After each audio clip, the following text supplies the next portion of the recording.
واقعیا دا وا چې د مدینه منورې نه بکله خلک را له حج لا نو نبی اسلام به دا غي سره ملاقات کولو ایت به د دین دعوت ورکولو غي به ایمان وروړو بیت عقبه اولا او بیت عقبه ثانیه دا به انشاءالله د تفصیل کې راشي خو خلاصه خبره ده چې الحمدلله په مدینه منوره کې لږ ډیر خلک مسلمانان شو نو دي کافرانو چې دا وکړو چې الکا پدی مکه مکرمه کې ټول کنټرول زمونږ دی نبی علیہ السلام په مکه مکرمه کې بر سره یعنی برملا تبلیغ نشي کوله ککه مونږه سخت مخالفت کو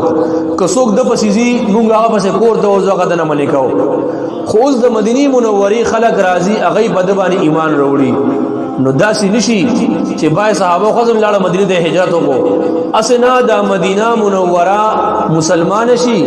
او دا د نبی اسلام د لپاره یو سنټر وګرځي نبی موږ سکو الته موږ نشو مونږ کوله نو راځي د اسلام خوريږي راځي چې ټول کینو مشوره وو د دې سهل پکار دی نو دار الندوا یو علاقه وا قصي ابن کلاب د نبی اسلام یو نګری قصي ابن کلاب د کورو دین بیا قریشو خپل یو اجره جوړه کړې و چې بدی کې باقی ناسو د قوم فیصله به کول مشورې به کولې پدې کې ټول کافران سرداران راټول شو چې بدی کې غړ غړ سردار عتبہ او شیبہ چې دا دوه د ربیعه بچو طعیمه ابن ادی نظر ابن حارث ابو البختری ابو جهل ابو سفیان دا ټول مشران سرداران هم پکې کې ناسو دارو ندن مقام کې ټول راجم شو شیطان چې داو کته جره ډېر خپل مشوره نعوذ بالله اگرالو چې د نبی صلی الله خلاف مشوره شیطان خو ته خوشاليږي شیطان د یو بوډا سړی په شکل کې راغی کله سپین پټکې مواله سپینی کپړیم دي امسا مو سره دا چې په دروازه را دن کېدو دا سردار و دوی من شیخ الګ بوډا سوګي نو دا بوډا و دوی وایزو د نجد علاقې نه راغله مشر سړی مو خبر شیم تاسو یو مشوره کوئ نو زه مشرم تجربه می زیاته ده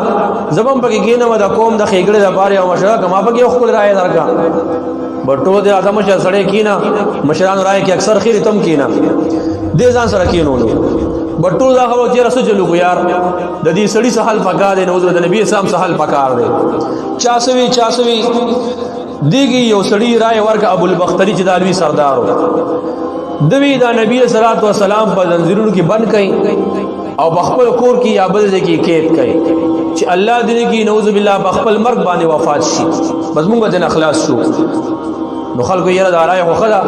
نو دی بوډا بګیو شیطان چې د بوډا په شکل کې ناستو دوتی دالا څنګه راځي دا کتا زو دې قید کې چرته کې نه وای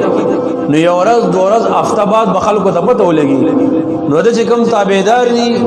اب تاسو سټونه مات کی کور بدل اوران کی دا راي صحیح نه ده ابو الاسود چې دام در ربيعه زیو د بغیرای دا ورګه جره داسې کار وکړو د دې مکی مکرمین به وباسو بزیدی که مدینه کې او هر ځای ته خپل تبلیغ بګي خپل دین دی خورای مونږ به اخلاص شو دی شیخ دی بوډا وته شیطان وایدار ایم فضل الله د دې رایم خو نشته دی خو دې ځکه چې دې بهر تلاشي وای تاسو سبد نه سمره خوږی خبرې ده چې چا سره خبرو کې خپل ځان تراواړی وای کبارم پری خو دومره تابعدار به پیدا کی چې د حد نور اخوا بیا براشه او تاسو نو مات کی بس ابو جهل وی جره دا چل دی زی او رائے پیش کوم چې ابستاو د ټولو خو خشي رائے دا چې راځي نه کېد کو نه د وطن نو باسو وای د هر کبرینه با یو ځوان راوالو اوله به توري ورکو او د پسې وشو د کونه محاصره کو د نبی اسلام د کورنا او چې کله گیر کو دا ټول ځوانان با د باندې پیوزي گزارو کی نو نعوذ بالله چې ټول په پیوزي گزارو کی شهید کی نو کبیا د خاندان راشي موږ نه قصاص غواړي نو موږ بده ته قصاص اچانه غواړي اخو د وجلې د وجه چا وجلې دا خو پیوزي مرشوي د موږ ته په دې نشته نعوذ بالله پیوزي قتل شوی دی نعوذ بالله شهید شوی دی نو بس شیطان وی چې ډېر قیمتي خبره دی وکا دا رائے د بدی رائے نه بغیر بل کار نه کیږي بټولو بدی باندې فیصله وکړي چې راځي ورزو او د نبی اسلام د کوم محاصره کو او دا کیسه ونن تمامو دل دغه د ټول رااله د نبی اسلام د کور نه محاصره کوله الله جبرئیل امین راولې غلو او چې کوم مشوره شوی و نبی اسلام ته ټکی پټکی ټوله بیان کا او ورته فرمایل چې الله تاسو ته حکم کوي چې د مکی مکرمینا مدینی منوره هجرت وکړي او په خپل بستر باندې حضرت علی صاحب سملاوي بس دای تاسو اسم نشي نه علي صاحب تسویل شي نه تاسو تسویل شي تاسو خو په کلا د خپل کور په دروازې باندې لکه د بادشاهانو او د دلیرانو د بهادرانو په خپل دروازه باندې اوځي د دې سترګې شتو تاسو باندې شي کته د جګه د نبی اسلام د کور محاصره وکا نو نبی اسلام په خپل کور کې لا تشریف فرما دي علي صاحب توي زما صادر بزان باندې واچوا او ودشا او یری گما دیتا ته اسم نشي ویلې او نبی اسلام د خلکو امانتونه ما سره پراتی امانتونه بوله بیا سباله ورکی دا کوم غوینو صبر وکا زمون قتل بسم راغلی او امانتونه من سره خې چې بل خدای نه دا خرما او نبی اسلام خیانت نه کولو نو علي صاحب خپل به سره باندې سمنولو نبی اسلام چې بهر وروته کافرانو ولاړ دي اوس نبی اسلام ورته نخ کوي ابو جهل دی خلکو ته وای دا وره کنه وای دا موږ چې قتل به سره راغلی دی وای کتا سخه عمل کو او ما باندې ایمان وروړو نو تاسو به داسې جنتونو ته داخل شئ لکه مدین کې چې څنګه جنتونه دي مدین یو ملک دی وای دا جنتونو ته تاسو داخل شئ او که زما خبره اونم نه زم پیغمبر اونم نه وای تاسو به جهنم ته داخل شئ دا خبره دې کړه شئ نو نبی سم ته فرمایل او تاسو به جهنم ته داخليږئ او تم پکې ته بمزي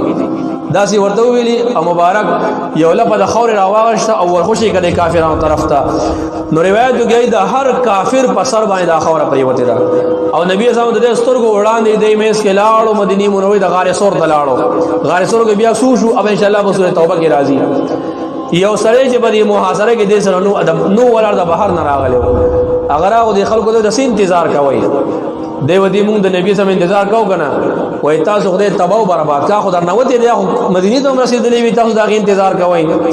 او په دې خپل سرونو باندې لګلاسونه وای تاسو د هر چا بسره خور ورغورځولې دا چې په دې خپل سرونو لاسونه ولدار چا بسر باندې خور پرتا و د وی چې دا بستر باندې بیا سو پروت دی چې وی کده حضرت علی رضی الله عنه راواړو نو د نبی اسلام دومره مضبوط پیجندو وای دا اړه چې راواړو وای نبی اسلام داسې قسم اړه کله نه دی اړولې وای دا واقعي چې اغه نه لې چې سحر شوي کده هغه حضرت علی رضی الله عنه دغه د اسم اورې واپس لاړ نبی اسلام الله تعالی د دې شر نه محفوظ کړو الله غي ته اشاره فرمایي چې کله دې کافرانو استاسو خلاف یو چلو کو نو الله مو سره یو چلو کو او خو چل ګون کې الله تعالی دی نو الله ولا بدلا ورګدا غچل